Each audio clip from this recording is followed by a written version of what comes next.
Ready set go. Race की शुरुआत बिजली की तेजी से हुई।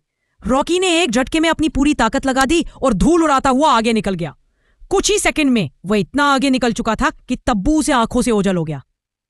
वह मन ही मन खुश होकर सोचने लगा, इस धीमे कछुए को मैंने चुनौती दे दी, अब देखता हूं ये मेरा मुकाबला कैसे कर पाता है। थोड़ी ही दूर जाकर रॉकी ने पीछे मुड़कर देखा। तब्बू बिंदु के आकार का दूर ही नजर आ रहा था, जो बहुत ही धीमी और स्थिर गति से आगे बढ़ रहा था।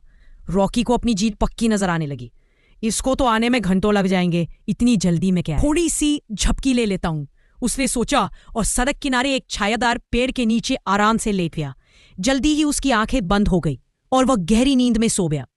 वहीं दूसरी ओर तब्बू ने अपनी आंखें सामने रखी हुई थीं और अपने कदमों पर ध्यान केंद्रित किया हुआ था। वह रुका नहीं, न ही उसने अपनी गति बदली, बस लगातार एक के बाद एक कदम बढ़ाता चला गया। धूप तेज होने लगी, लेकिन उसने हार नहीं मानी। उसने पसीना पोंछा और चलता रहा।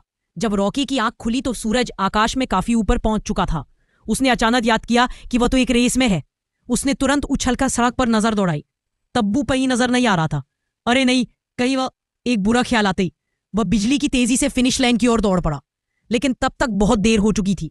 जब वह हांफता हुआ पीपल के पेड़ के पास पहुंचा तो वहां का नजारा देखकर उसके पैरों तले जमीन खिसक गई।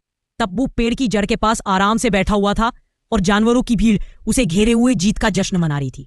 तब्बू ने रॉकी की तरफ देखा और एक शांत मुस्कान के साथ कहा, तेजी से शुरुआत करना अच्छा है, निरंतरता के आगे वह टिक नहीं पाती। रेस लंबी है और अंततः वही जीतता है जो लगातार चलता रहता है। उस दिन रॉकी ने एक बहुत बड़ी सीख ली, अति आत्मविश्वास और आलस्य प्रतिभा और गति को भी हरा सकते हैं।